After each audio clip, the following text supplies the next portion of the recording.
Hello students, good evening बेटा। बेटा अपने टॉपिक हम स्टार्ट करते हैं आज केमिकल प्रॉपर्टीज ऑफ ईथर। बेटा ईथर की मोस्ट इंपोर्टेंट केमिकल प्रॉपर्टी कि ethers act as a base. This act as a Lewis base. In oxygen there are two lone pair of electron. तो by donation of electron pair this can accept the H positive ion. तो क्योंकि electron pair को बेटा donate कर रहे हैं, so this acts as Lewis base. Act as Lewis base. For all the Lewis base also acts as Bronsted base. By using electron pair, these are able to accept the H positive ion. So you can say this acts as Bronsted base. For example, what happens when ether treated with hydrochloric acid? क्या reaction होगी बेटा? तो यहाँ पे क्या होगा कि H positive ion दे गई है, ऑक्सीजन अपना इलेक्ट्रॉन पेयर यूज करके यहाँ से H पॉजिटिव को एक्सेप्ट कर लेगा। H पॉजिटिव आयन को एक्सेप्ट करने के बाद ये क्या बन गई? Oxonium ion. क्या बोलते हैं इसे? Oxonium ion. ये अपना इलेक्ट्रॉन पेयर डोनेट करके इसने H पॉजिटिव को एक्सेप्ट किया, तो खुद इलेक्ट्रॉन डेफिशिएंट हो गए, इससे पॉजिटिव चार्ज आ जाएगा ऑक्सीजन पे। प्योरल दिखा दी यहाँ पे, ऑक्सोनियम क्लोराइड। क्या बोलते हैं आयन को? Oxonium ion.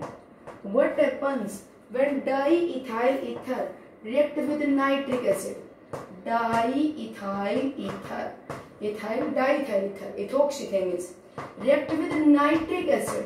तो ये H पॉजिटिव है, नाइट्रेट है, इलेक्ट्रॉन पेयर यूज करके H पॉजिटिव को एक्सेप्ट कर लेगा। H पॉजिटिव को एक्सेप्ट कर लिया तो ये क्या बन गया बेटा? Oxonium ion. आफ्टर प्रोटोलिसिस क्या बन गया? Diethoxy oxonium ion. ये नाइट्रेट आयन इसके साथ रहेगा due to electrostatic force of attraction, तो ये बन गया ऑक्सोनियम नाइट्रेट। इसी तरह अगर हम इसमें डाल दें सल्फ्यूरिक एसिड H2SO4, तो ये एसिड है प्रोटॉन डोनर, ये काम करेगा प्रोटॉन एक्सेप्टर का, इलेक्ट्रॉन पेयर डोनेट करके H पॉजिटिव एक्सेप्ट कर लेगा। तो जब इसके साथ रिएक्ट करेगा तो क्या बन जाएगा? Diethoxy oxonium hydrogen sulphate. Diethoxy oxonium hydrogen sulphate, ये हो गया एसिड बेस रिएक्शन। तो इन रिएक्शंस में क्या इंडिकेट कर रहा है कि this ether acts as a Lewis base, it acts as a electron pair donor. ये पूछ लेते हैं what happens when ether attacked by boron trifluoride? अगर ether में boron trifluoride डाले तो क्या होगा? बेटे ether ले जैसे हमने लिया methoxyethane, this allowed to react with boron trifluoride, तो यहाँ पे तो lone pair of electron है, it can donate the electron pair, that's why it acts as Lewis base। और बोरोन ट्राइफ्लोराइड में बेटा इसकी वैलेंस इलेक्ट्रॉन कितने हैं? 6, octet incomplete, have a tendency to accept the electron pair. तो ये electron pair donate करेगा, ये एक्सेप्ट करेगा, एसिड बेस रिएक्शन हो जाएगी। ये इलेक्ट्रॉन पेयर डोनर, ये अपना इलेक्ट्रॉन पेयर डोनेट करेगा, और ये BF3 क्या कर लेगा? इलेक्ट्रॉन पेयर को एक्सेप्ट टू कंप्लीट ऑक्टेट। ये होगा बेटा यहाँ पे एसिड बेस रिएक्शन, होगी ईथर और बोरोन ट्राइफ्लोराइड रिएक्शन। तो इन रिएक्शंस में ईथर बिहेव कर रहा है as a Lewis base. Next, cleavage of carbon oxygen bond of ether. Ether में ऑक्सीजन की दोनों तरफ कार्बन चिन्ह होते हैं। Cleavage of this bond with the help of hydrogen halide. और हाइड्रोजन हैलाइड में बेटा HBr एंड HI, इन दोनों में से कोई भी अगर रिएक्ट करे ईथर के साथ एट द टेम्परेचर 373, तो अपॉन हीटिंग बॉन्ड क्लीवेज हो जाएगी, और बॉन्ड क्लीवेज होकर प्रोडक्ट क्या बनेगा? Alcohol and एल्काइलाइड। एल्कोहल और एल्काइलाइड ईथर बना था, आपको याद हो, विलियमसन सिंथेसिस। एल्काइलाइड है, उस पे एल्कोक्साइड ने अटैक करे, halide is placed by this, ether formation होगी। और अब रिवर्स ईथर का जब कार्बन ऑक्सीजन बॉन्ड क्लीवेज होगा तो HX के अटैक करने में बनेगा वापस क्या? एल्कोहल एंड एल्काइलाइड, जिससे बना था वो वापस मिल जाएगा। जैसे अपने पास है, मान लीजिए मिथोक्सीमीथेन, और मिथोक्सीमीथेन में डाल दिया HBr that heated with hydrogen bromide at 373 kelvin temperature, HBr डाल दिया। बेटे क्या होगा यहाँ पे? ये बॉन्ड क्लीवेज हो जाएगी, ये ऑक्सीजन नेगेटिव कार्बन पॉजिटिव। अभी रिएक्शन बताएं कैसे होगी, ठीक है? तो यहाँ पे क्या होगा? H positive Br negative, negative के साथ तो चला जाएगा पॉजिटिव पार्ट H, तो क्या बन जाएगा? CH3OH, और पॉजिटिव के साथ आ जाएगा नेगेटिव पार्ट, क्या बन जाएगा? CH3Br। मीन्स ईथर में ऑक्सीजन के अराउंड ये 2 R पार्ट है, एक तो बन गया RX एक बन गया ROH, हो गया बॉन्ड क्लीवेज। अब एक बार यहाँ से आप ये देखो पहली बात तो कि अगर हमने इसमें HCl डाले, HCl अगर हम इसमें HCl ऐड करें तो बेटा HCl थोड़ी देर पहले रिएक्शन लिखी क्या बताया कि ऑक्सीजन के पास इलेक्ट्रॉन पेयर है, ये H पॉजिटिव को एक्सेप्ट करेगा और क्या बन जाएगा ऑक्सोनियम क्लोराइड, क्या बन जाएगा ऑक्सोनियम क्लोराइड, ऑक्सोनियम क्लोराइड बन जाएगा। अगर HBr या HI ऐड करते हैं तो बॉन्ड क्लीवेज होकर अल्कोहल अल्काइल हैलाइड बन जाता है। वो किस लिए बेटा, जब इसमें HBr डालेंगे तब रिएक्शन तो ऐसे स्टार्ट होगी, जब रिएक्शन हो कैसे, किस तरह से अल्कोहल अल्काइल हैलाइड बना है वो देखते हैं। तो ये मिथोक्सी मीथेन, ठीक है, इसकी रिएक्शन करवाई हाइड्रोजन ब्रोमाइड के साथ, ठीक, पॉजिटिव नेगेटिव अपना इलेक्ट्रॉन पेयर यूज करके प्रोटॉन को एक्सेप्ट कर लेगा, हो गया प्रोटोनेशन, ये हो गया प्रोटोनेशन ऑफ ईथर और बाय विच ये क्या हो गया पॉजिटिव चार्ज आ गया, ठीक है। तो ऐसे फिर ये तो ऑक्सोनियम ब्रोमाइड बन गया, ये बन गया ऑक्सोनियम ब्रोमाइड। पर यहाँ पे क्या बेटा आपको न्यूक्लियोफिलिसिटी का अगर ऑर्डर याद तो हैलाइड आयन में आयोडाइड की न्यूक्लियोफिलिसिटी मैक्सिमम, उससे कम ब्रोमाइड की, उससे कम क्लोराइड की, उससे कम फ्लोराइड की। तो क्या होता है क्लोराइड फ्लोराइड की न्यूक्लियोफिलिसिटी कम होने की वजह this gives a weak nucleophile and remains unable to displace the alcohol, otherwise ये अल्कोहल को यहाँ से निकाल कर हैलाइड आयन अटैक कर जाए। But due to the weak nucleophilicity of chloride and fluoride these are not able to displace, इसलिए oxonium chloride और ऑक्सोनियम फ्लोराइड बन जाता है। पर अगर हम यहाँ पे HBr डालें तो बेटा जो ब्रोमाइड आयन बनेगी, bromide act as strong nucleophile, तो क्या हुआ ये बन गया oxonium ion. Now since bromide ion have the high nucleophilicity it behaves as strong nucleophile. Chloride तो डिस्प्लेस नहीं कर पाया पर ये ब्रोमाइड डिस्प्लेस कर देगा, ये इलेक्ट्रॉन पेयर लेके ऑक्सीजन यहाँ से निकल गया एज अल्कोहल मॉलिक्यूल, ऑक्सीजन है, ऑक्सीजन कार्बन बॉन्ड वाला इलेक्ट्रॉन पेयर अटैक करके यहाँ से निकल गया एज अल्कोहल मॉलिक्यूल और ये ब्रोमाइड यहाँ पे अटैक कर दिया, ठीक। तो क्या बना यहाँ से अल्कोहल प्लस अल्काइल हैलाइड, हो गई रिएक्शन कंप्लीट, ठीक। अब यहाँ पे अल्कोहल का निकलना और हैलाइड आयन का अटैक करना, कौन सी रिएक्शन हो गई है न्यूक्लियोफिलिक सब्स्टिट्यूशन। हैलाइड आयन से न्यूक्लियोफाइल है और बेटा यहाँ से इलेक्ट्रॉन पेयर लेके जा रहा है अल्कोहल, अल्कोहल भी न्यूक्लियोफाइल है, तो अल्कोहल रिप्लेस्ड बाय हैलाइड है, तो कौन सी रिएक्शन हो गई न्यूक्लियोफिलिक सब्स्टिट्यूशन। मैकेनिज्म तो अवेलेबल है, कौन सा मैकेनिज्म फॉलो करेगा, तो यहाँ पे फिलहाल देखो अल्कोहल का निकलना हैलाइड का अटैक करना बोथ अकर साइमल्टेनियसली, तो बेटा कौन सा मैकेनिज्म है SN2। इस रिएक्शन के दौरान कौन सा मैकेनिज्म होता है एक बार दोबारा देख लीजिए किस तरह से रिएक्शन हो रही है, फिर से देख लीजिए। हम एग्जांपल चेंज कर लेते हैं, मान लीजिए अपने पास ईथर है मिथोक्सी इथेन, लेटेस्ट ईथर अपने पास मिथोक्सी इथेन, ये बेटा होगा मिथोक्सीथेन। कहते complete the reaction when HI added to this what happen, complete the reaction. क्या बताया बेटा ऑक्सीजन नेगेटिव कार्बन पॉजिटिव, ये बॉन्ड अगर क्लीवेज देखो यहां से करते हो ये नेगेटिव या पॉजिटिव, अगर बॉन्ड क्लीवेज यहां से करते हैं तो यहाँ पे तो आ जाएगा H पॉजिटिव और यहाँ पे आएगा I, क्या बन जाएगा CH3CH2OH इथाइल अल्कोहल, ध्यान से देखना, और I यहाँ पे आ गया, क्या बन गया CH3I, प्रोडक्ट क्या बन गया methyl iodide and ethyl alcohol. और बेटा अगर ये बॉन्ड क्लीवेज यहां से ना करे यहां से किया जाए, इस B साइड से क्लीवेज कर दे, ये वाला बॉन्ड क्लीवेज हो तो ऑक्सीजन नेगेटिव कार्बन पॉजिटिव, तो प्रोडक्ट क्या बनेगा CH3CH2, पॉजिटिव के पास नेगेटिव पार्ट आएगा I और ऑक्सीजन नेगेटिव पॉजिटिव पार्ट चला जाएगा OH, तो बनेगा मीथेनॉल। अगर ये बॉन्ड क्लीवेज यहां से हो गया तो ये बनेगा प्रोडक्ट। अब कौन सा प्रोडक्ट सही है बेटा यहाँ पे वो डिसाइड करेगा रिएक्शन के मैकेनिज्म पे, रिएक्शन कौन सा मैकेनिज्म फॉलो करेगी, इसमें कौन सा प्रोडक्ट सही है वो डिसाइड करेगा रिएक्शन का मैकेनिज्म। तो आप ध्यान से सुनिए कि देखो अगर अपना ईथर सिमेट्रिकल है, ध्यान से देखना, अगर ईथर सिमेट्रिकल है तब तो ये दिक्कत आती नहीं है, हमने कह दिया इसमें HX डालो, बोर्ड यहाँ से क्लीवेज किया, ये हो गया OH इथाइल अल्कोहल और ये हो गया इथाइल हैलाइड, बॉन्ड यहाँ से क्लीवेज करो तो भी वो ये हो गया CH3CH2OH ethyl alcohol ethyl halide, कोई दिक्कत नहीं है। सिमेट्रिकल में तो क्लीवेज की कोई दिक्कत नहीं है, दिक्कत आती है अनसिमेट्रिकल ईथर्स में। अनसिमेट्रिकल में अगर बॉन्ड ये क्लीवेज हुआ तो बना इथाइल अल्कोहल, ना सॉरी बॉन्ड ये क्लीवेज हुआ तो क्या बना CH3OH methyl alcohol and ethyl halide. और यहां से क्लीवेज होगा ये हो गया तो इथेनॉल और मिथाइल हाइलाइड। तो आप ध्यान सुनो, बॉन्ड क्लीवेज कहां से होगा डिसाइड करेगा मैकेनिज्म। और रिएक्शन मैकेनिज्म की बात सुनो, इंपॉर्टेंट पॉइंट है, if in ether around the oxygen the two alkyl parts are either methyl any primary alkyl और सेकेंडरी अल्काइल।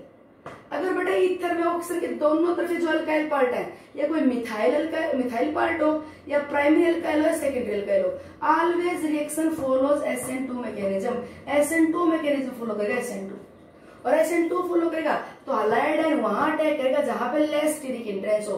तो इट मींस जो छोटा R part, small R part है वो कन्वर्ट होगा RX में, smaller alkyl part convert into RX around the oxygen. अगर alkyl part methyl primary secondary mechanism SN2 होगा।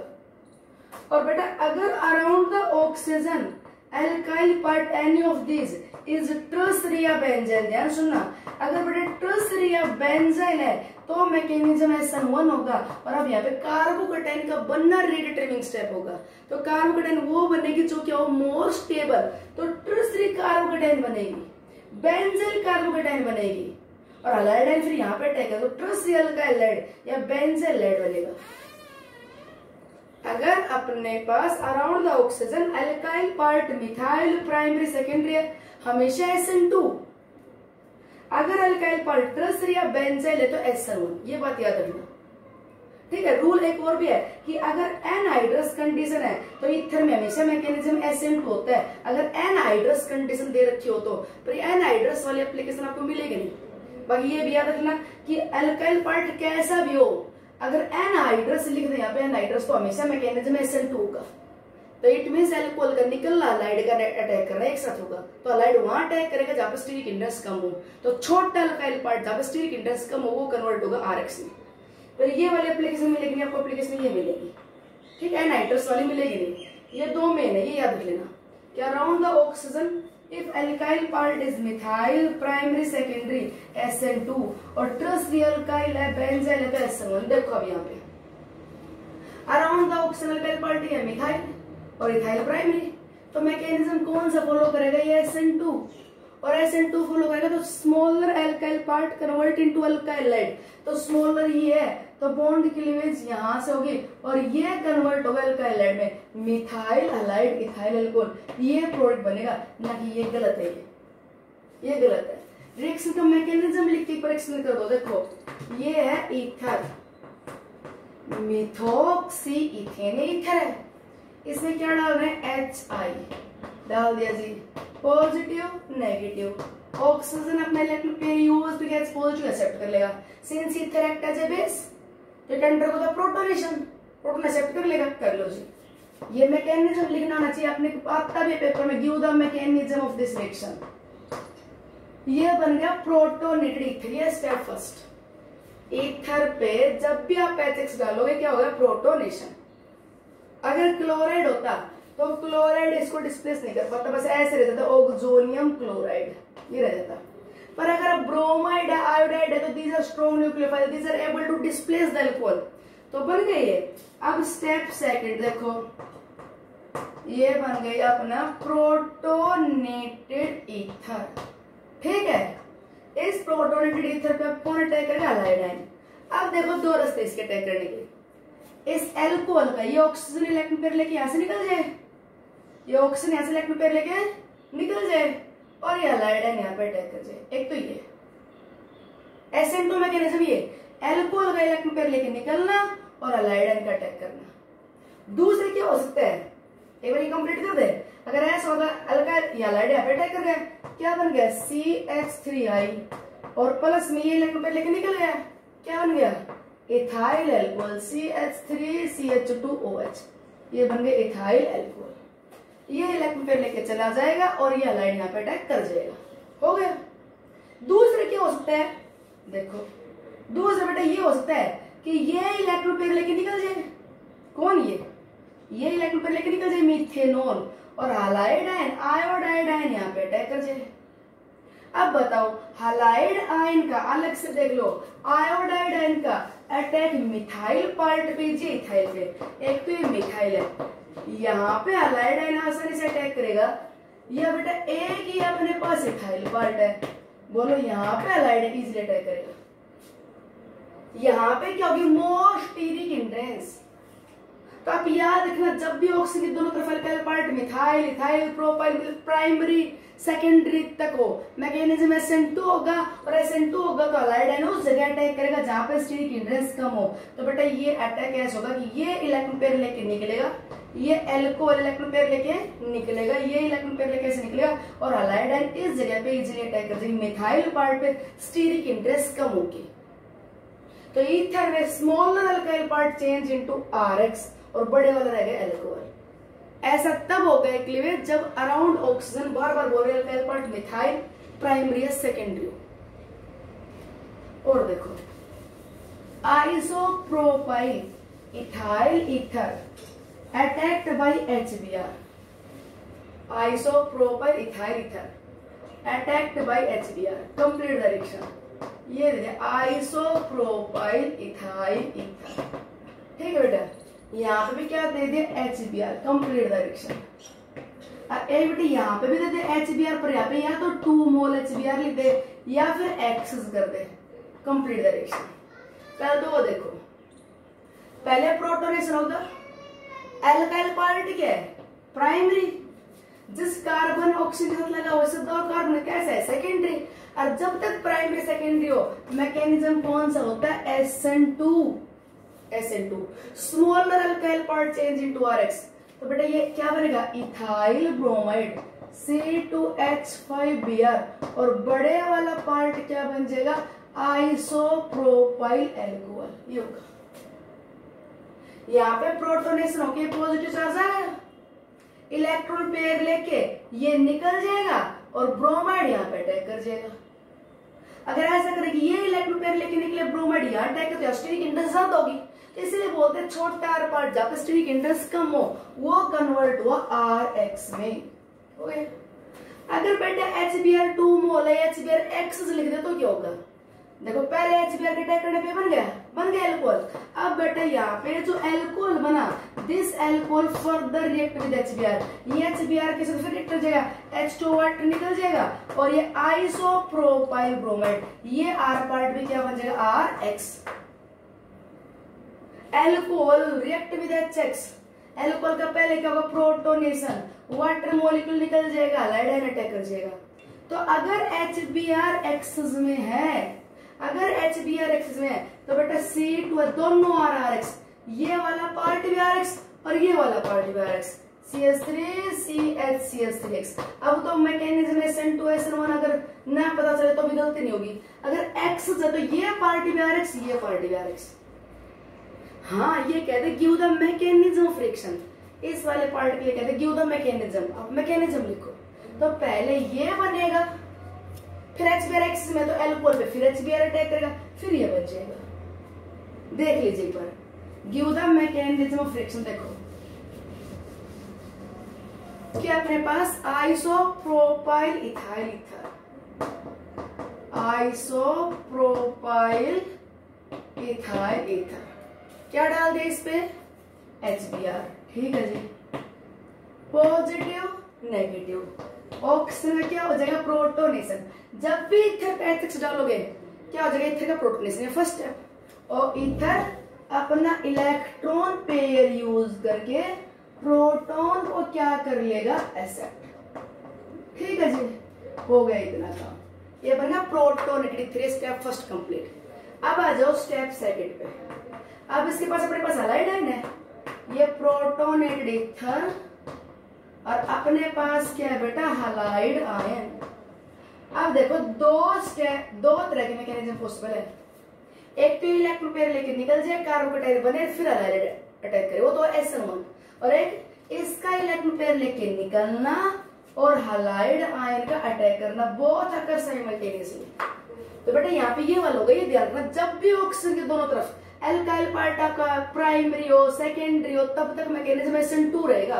तो कौन सा मैकेनिज्म है SN2 है तो जी ये क्या बन गया ethyl bromide CH3CH2Br ethyl bromide. और ये क्या बन गया आइसोप्रोपाइल एल्कोहल। क्या बन गया आइसोप्रोपाइल एल्कोहल। हो गया इजी। बताओ पहले क्या होगा प्रोटोनेशन, इलेक्ट्रॉन पेयर लेके एल्कोहल मॉलिक्यूल निकलेगा और हैलाइड आयन अटैक कर जाएगा। हैलाइड आयन वहां अटैक करेगा जहां पे स्टीरिक हिंड्रेंस कम से कम। मैकेनिज्म SN2 है। ठीक, अब इसके बाद HBr बेटा अगर यहाँ पे एक्सेस लिख रखा है 2 मोल लिख रखा है तो क्या होगा एल्कोहल बना, ये बन गया एल्कोहल। ये एल्कोहल का क्या होगा एल्कोहल रिएक्ट विद HBr बेटा एल्कोहल का फिर से क्या हो जाएगा प्रोटोनेशन हो जाएगा एल्कोहल का प्रोटोनेशन। ठीक है जी, एल्कोहल का प्रोटोनेशन हो गया, ये हो गया इसके ऊपर आएगा चार्ज पॉजिटिव, हो गया प्रोटोनेशन। अब देखो वाटर मॉलिक्यूल का निकलना हैलाइड का अटैक करना, ये तो SN2 और वाटर निकल के कार्बोकेटाइन बने फिर हैलाइड अटैक करे। तो आप याद रखना एल्कोहल जब HX के साथ रिएक्ट करते हैं तब मैकेनिज्म कौन सा होता है बेटा एल्कोहल जब HX के साथ रिएक्ट करता है एल्कोहल सेकेंडरी है या एल्कोहल टर्शियरी है या प्राइमरी एल्कोहल है पर ब्रांच्ड है। ध्यान सुनना एल्कोहल का HX के साथ मैकेनिज्म एल्कोहल सेकेंडरी है टर्शियरी है या प्राइमरी ब्रांच्ड है तो SN1 और प्राइमरी अनब्रांच्ड है तो SN2। तो अब ये कैसे अपने यहाँ पे ये तो भैया एल्कोहल कैसे है सेकेंडरी तो SN1 तो पहले इलेक्ट्रॉन पेयर लेके निकलेगा क्या बनेगा CH3CH3 पॉजिटिव क्या बन गया कार्बोकेटाइन। और अब इस कार्बोकेटाइन बेटा क्या अटैक कर देगी ब्रोमाइड अनायन। पहले कार्बोकेटाइन बनेगी फिर ब्रोमाइड अटैक करेगा तो ये CH3CH3 सब भी क्या लग जाएगा Br। तो ये पार्ट भी अल्काइल लेड ये पार्ट भी क्या होगा एल्काइल लेड। ठीक, तो ये तो क्या बताया कि मैकेनिज्म कौन सा लिखा जाएगा इसके इसमें SN2। अगर अल्काइल पार्ट कैसा है प्राइमरी सेकेंडरी या methyl. No NCERT question what happens when tertiary butyl methyl ether attacked by HI what happens complete the reaction. बेटा अब देखो छोटा r पार्ट RX में कन्वर्ट कर दे गलत हो जाएगा। अगर आपने यहाँ पे लिख दिया CH3I प्लस में टर्शियरी ब्यूटाइल अल्कोहल तो बेटा आपने गलत कर दिया। ध्यान रखना पड़ेगा अगर ऑक्सीजन के अराउंड अल्काइल पार्ट टर्शियरी आ जाए तो मैकेनिज्म SN1 हो जाता है, बेंजाइल आ जाए तो SN1 होता है, टर्शियरी और बेंजाइल आ जाए तो SN1। ध्यान रखना। तो पहले क्या होगा इसका प्रोटोनेशन, पहले क्या कर देंगे ईथर का प्रोटोनेशन हो गया protonation tertiary butyl methyl ether undergo protonation हो गया step first. Now step second now this protonated ether undergo nucleophilic attack. अब देखो यहाँ पे क्या होगा अगर SN2 होता तो ये इलेक्ट्रॉन पेयर लेके निकल जाता और हैलाइड आयन यहाँ पे अटैक कर जाती तो क्या बन जाता है मिथाइल आयन बन जाता। पर मैकेनिज्म कौन सा बेटा यहाँ SN1 कार्बोकेटाइन का फॉर्मेशन रेट डिटरमिनिंग स्टेप, इसलिए ये इलेक्ट्रॉन पेयर लेके निकलेगा। ये ध्यान दे लेना जी टर्शियरी मैकेनिज्म SN1 तो क्या बन गया टर्शियरी ब्यूटाइल कार्बोकेटाइन और क्या बन गया मिथाइल अल्कोहल हो गया टर्शियरी ब्यूटाइल कार्बोकेटाइन। अब इस पे बेटा यहाँ पे जो हैलाइड आयन आयोडाइड है अब वो आयोडाइड आयन अटैक कर जाएगी। Now on this tertiary butyl carbocation halide ion attack अब ये अटैक कर जाएगी और क्या बन जाएगा टर्शियरी ब्यूटाइल आयोडाइड। ये वाला पार्ट है टर्शियरी अल्काइल है ये क्या बन गया टर्शियरी ब्यूटाइल आयोडाइड। अब छोटा पार्ट अल्काइल लाइड में कन्वर्ट नहीं हुआ टर्शियरी अल्काइल बना अल्काइल लाइड और साइड में क्या निकल गया मिथाइल अल्कोहल। मींस अपने इस रिएक्शन का प्रोडक्ट क्या हुआ ये वाला पार्ट टर्शियरी अल्काइल पार्ट तो अल्काइल लाइड और बेटा ये बन गया मिथाइल अल्कोहल क्योंकि मैकेनिज्म SN1 है। ध्यान रखना इसका। और यहाँ पे एक्सेस लिख देता हो अगर यहाँ पे एक्सेस लिख देता हो बेटा ये मीथेनॉल है फिर अच्छा एक रिएक्ट कर जाएगा वाटर निकल के मिथाइल आयोडाइड बन जाएगा। अगर एक्सेस लिख दे तो इतना ही ध्यान रखना कि टर्शियरी अल्काइल आ गया तो मैकेनिज्म SN1 लिखोगे। ठीक है। अगर एक्सेस लिख दे तो ये मीथेनॉल बना ये मीथेनॉल HI के साथ फिर रिएक्ट कर जाएगा क्या हुआ प्रोटोनेशन होगी क्या बन गया CH3OH2 पॉजिटिव। अब तो मिथाइल अल्कोहल है मतलब प्राइमरी से भी सिंपल है अगर प्राइमरी अनब्रांच्ड हो तो SN2 होता है, तो मिथाइल अल्कोहल भी SN2, तो इसका निकलना और हैलाइड आयन का अटैक करना, तो ये CH3 आ गया। ठीक, मीन्स अगर X में है तो ये पार्ट भी RI और ये पार्ट भी क्या बन जाएगा RI, मिथेनॉल का भी क्या बन जाएगा मिथाइल हैलाइड। ठीक, तो ईथर में बॉन्ड क्लीवेज करनी हो तो अगर 1 मोल दे रखा है तो बॉन्ड क्लीवेज कहां से होगी ये देखना। अगर ट्रस्ट अल्काइल तो ये वाला पार्ट बनेगा अल्काइल ट्रस्ट अल्काइल में, और बेंजाइल की केस में बेटा मैकेनिज्म क्या हो जाता है SN1। Trust carbocation benzyl carbocation are very stable. अब ये देखते हैं what happens when the benzyl ethyl ether attacked by HBr complete direction. पहले क्या होगा इसका प्रोटोनेशन, इलेक्ट्रॉन पेयर लेके निकल जाए, ब्रोमाइड यहाँ पे अटैक कर जाए, ऐसा है तो SN2 कौन सा मैकेनिज्म होगा SN1 होगा SN1। तो पहले प्रोटोनेशन होके और ये निकलेगा यहाँ से बेंजाइल कटायन बनेगी जो कि रेजोनेंस स्टेबलाइज होगी। इसलिए बेटा अगर बेंजाइल पार्ट आ जाए तो benzyl part allied benzyl bromide और क्या बन जाएगा ये इथाइल अल्कोहल, ये बनेगा मैकेनिज्म। यहाँ पे SN2 ने किसके अकॉर्डिंग लिखा SN1 के अकॉर्डिंग। मैकेनिज्म लिखना होता है ये प्रोटोनेशन हुआ। ठीक, ये लेके निकलता ब्रोमाइड अटैक करता स्टीरिक इंडेक्स कम होती, ये SN2 होता, पर यहाँ पे मैकेनिज्म SN1 है इसलिए ये निकल गया, ये C2H5OH इथाइल अल्कोहल निकल गया, क्या बनी benzyl cation with stabilized by resonance effect, फिर ब्रोमाइड यहाँ पे अटैक कर गया। बेंजाइल और ट्रस्ट अल्काइल आ जाए तो SN1। ओके, ये कह दिया जाए if the phenyl ethyl ether is given, now HI is added, ये देखो फिनाइल इथाइल ईथर और अब डाल दे बेटा HI कंप्लीट द रिएक्शन। अब देखो बेटा फिनाइल के केस में ध्यान देना ये बॉन्ड क्लीवेज कभी नहीं होगी, ये बॉन्ड कभी, क्योंकि ड्यू टू रेजोनेंस क्या आ गया डबल बॉन्ड करेक्टर और the double bond is very strong, that bond can never be dissociate. ये बॉन्ड बेटा कभी डिसोसिएट नहीं होगा, तो फिनाइल केस में ये बॉन्ड कभी डिसोसिएट नहीं होगा, ये वाला बॉन्ड डिसोसिएट होगा नहीं क्योंकि हमेशा यहाँ से टूटेगा, ये टूट गए। पहले प्रोटोनेशन हुआ, ये इलेक्ट्रॉन पेयर लेके निकलेगा, हैलाइड साथ में अटैक कर जाएगा, प्रोडक्ट क्या बनेगा फिनोल। जब भी फिनाइल ईथर आपको फिनोल मिलेगा हमेशा, क्या मिलेगा हमेशा फिनोल। ये बॉन्ड क्लीवेज कभी भी नहीं होगा, कौन सा ये वाला क्लीवेज नहीं होगा। मीन्स अगर आपने ये कह दिया एनीसोल में मैंने क्या डाला HI और ये बॉन्ड तोड़ दिया और ये कह रहे कि जी मैंने यहाँ पे I लगा दिया और ये मीथेनॉल, ये बिल्कुल गलत है, बिल्कुल गलत है। ये बॉन्ड कभी भी क्लीवेज नहीं होगा। जब भी आपके पास फिनाइल अल्काइल ईथर है हमेशा फिनोल मिलेगा, बॉन्ड यहाँ से क्लीवेज होगा। ये तो डबल बॉन्ड कैरेक्टर आ चुका है ड्यू टू रेजोनेंस। ठीक, तो ये तो बेटा ईथर्स में कार्बन ऑक्सीजन बॉन्ड की क्लीवेज। अच्छा, ईथर्स में इलेक्ट्रोफिलिक सब्स्टिट्यूशन रिएक्शन भी होती है, बातों का भी ध्यान रखना। ईथर्स आल्सो अंडरगो एनीसोल की फ्रीडल-क्राफ्ट अल्काइलेशन रिएक्शन लिखो। तो जैसे फिनोल में OH ग्रुप रिंग को हाईली एक्टिवेट करता है अपने प्लस इफेक्ट के थ्रू, सेम OR पार्ट भी बेटा रिंग को एक्टिवेट करेगा थ्रू प्लस इफेक्ट। अगर OR की बात करें तो ये भी अपना इलेक्ट्रॉन पेयर देके और रेजोनेंस इफेक्ट के थ्रू क्या कर रहा है रिंग को एक्टिवेट, और इलेक्ट्रॉन पेयर कहां पहुंचेगा ऑर्थो पे और पैरा पे। तो OR एक्टिवेटिंग और ऑर्थो पैरा डायरेक्टिंग है, पर ये जरूर ध्यान रखना रिंग को ज्यादा एक्टिवेट OH करता है।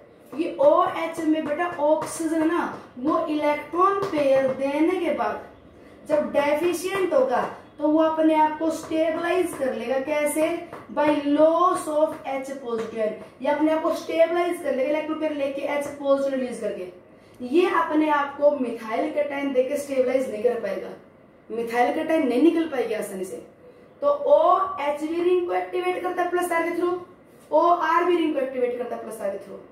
रिंग को एक्टिवेट ज्यादा कौन करता है OH। फिनोल में बेंजीन रिंग ज्यादा एक्टिवेट होती है, इसलिए फिनोल के केस में तो पॉली सब्स्टिट्यूशन हो जाता है, बट एनीसोल के केस में पॉली सब्स्टिट्यूशन नहीं होगा। तो OR का ध्यान रखना, ऑर्थो पैरा डायरेक्टिंग है, एक्टिवेटिंग है, बट इसकी वजह से एक्टिवेशन फिनोल की बजाय कम। अगर इसमें डाल दिया जाए RX in the presence of anhydrous AlCl3 तो बेटा R कहां पे अटैक करेगा OCH3 के रिस्पेक्ट में at ortho position and at para. तो कैसा ग्रुप है ये OCH3 ऑर्थो पैरा डायरेक्टिंग, ये फ्रीडल क्राफ्ट एल्काइलेशन लिख दी। इसमें अगर HNO3H2SO4 का मिक्सचर डाल दें नाइट्रेशन हो जाएगा। अगर इसमें हम डाल दें कंसंट्रेटेड नाइट्रिक एसिड और कंसंट्रेटेड सल्फ्यूरिक एसिड मिक्सचर तो नाइट्रेशन होगा, और एनिसोल का नाइट्रेशन होगा, क्या मिलेगा para nitro anisole and ortho nitro anisole. ठीक है, तो these alkyl phenyl ethers also undergo electrophilic substitution. Okay बेटा, thanks.